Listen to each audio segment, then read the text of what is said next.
গার্মেন্টসে চাকরি করেন এখন? হ্যাঁ ভাইয়া, কত গার্মেন্টস। টাকা বেতন পান? অল্প, আমি তো কাজ জানি না, ওই মানুষে এটা এটা করে, আমি আইগা দিই, হেল্পার না কি বলো ওগুলো। হেল্পার? জি। ওইটাও বলতে পারতেছেন না। আচ্ছা, পড়াশোনা কতটুকু পর্যন্ত করছিলেন? ভাইয়া এসএসসি পাস। SSC pass? হ্যাঁ। এই কম বয়সে আপনি পলায় বিয়ে করছিলেন? হ্যাঁ, আমি যখন বিয়ে করছি তখন ছিল 16 বছর বয়স। 16 বছর? 16 হ্যাঁ, বছর 16 বছর বয়সে তো এসএসসি পরীক্ষা দেয়। 16ই ছিল, আর 2 বছর ওই মানে স্কুলে তখন আমি ক্লাস 9-এ পড়ি, তখন থেকে তার সাথে সম্পর্ক শুরু হয়েছিল। বুঝছি। আর আগে থেকে সম্পর্ক 5 হ্যাঁ, বছর হ্যাঁ। যাবত আপনার সম্পর্ক ছিল। জি। আপনারা সংসার করছেন 3 বছর নাকি না 2 2 বছর? বছর। 2 বছর সংসার জি। করছেন। তো যে ছেড়ে চলে গেছে তার সাথে কি এখন যোগাযোগ হয় না? না, তার সাথে যোগাযোগ হয় না। তার আমি অনেক ফোন দিই, কিন্তু নাম্বারগুলো বন্ধ, আর আমার নাম্বার ব্ল্যাক লিস্টে ফেলায় রাখছে।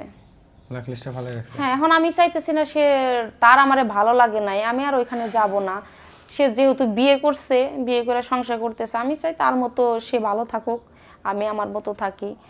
আমি আজকে অনলাইনে আসছি, যদি কোনো ভালো একজন মনের মানুষ পাই, আমি তাকে বিয়ে করে সংসার করব।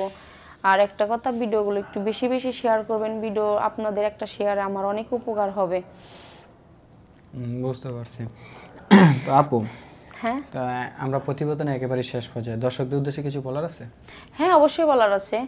দর্শকদের উদ্দেশ্যে একটা কথাই বলবো, যে আমাকে বিয়ে করতে চান, এই ভিডিওতে একটা কমেন্ট করবেন, কমেন্টে নাম্বারটা দিয়ে যাবেন, আমি তার সাথে সরাসরি কথা বলবো।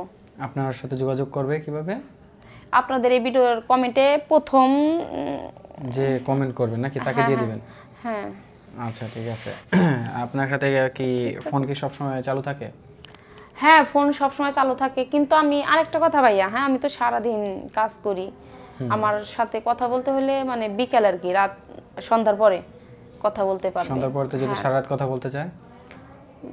সারা রাত তো আবার সম্ভব না, তাহলে তো আমি কাজ করতে পারব না, কারণ আমার সকাল 8টার দিকে অফিসে পৌঁছাইতে হয়, ডিউটিতে যাই 7টার দিকে। আচ্ছা, এখন বর্তমানে আপনি তো সিঙ্গেল আছেন, কোনো প্রেমের অফার বা বিয়ের অফার কি এমনিতে আসছিল?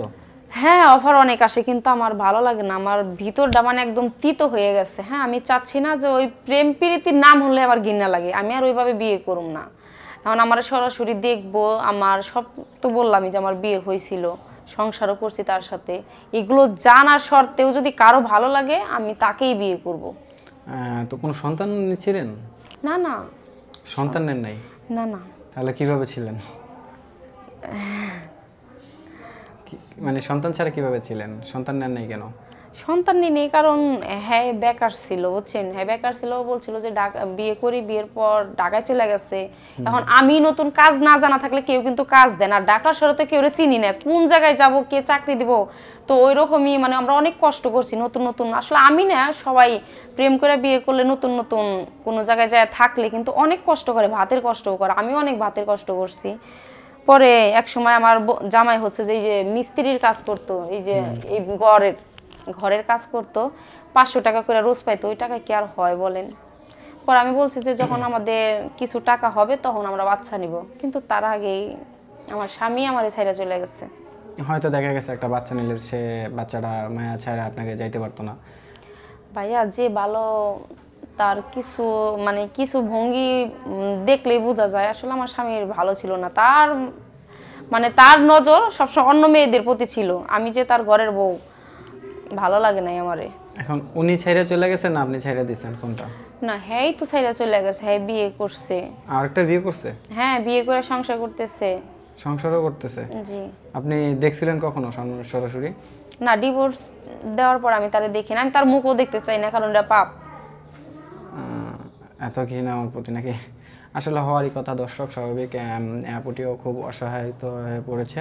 যদি কেউ আপুটিকে ভালো লাগে বা আপুটিকে মানে বিয়ে করতে চান, লাইফ পার্টনার করতে চান, তাহলে আমাদের ভিডিওটা সম্পূর্ণ দেখবেন। দেখার পরে যে ফার্স্ট কমেন্ট করবে, ফার্স্ট কমেন্টে আমরা ফোন নাম্বারটা আপুর দিয়ে দেবো, তাই নাকি আপু?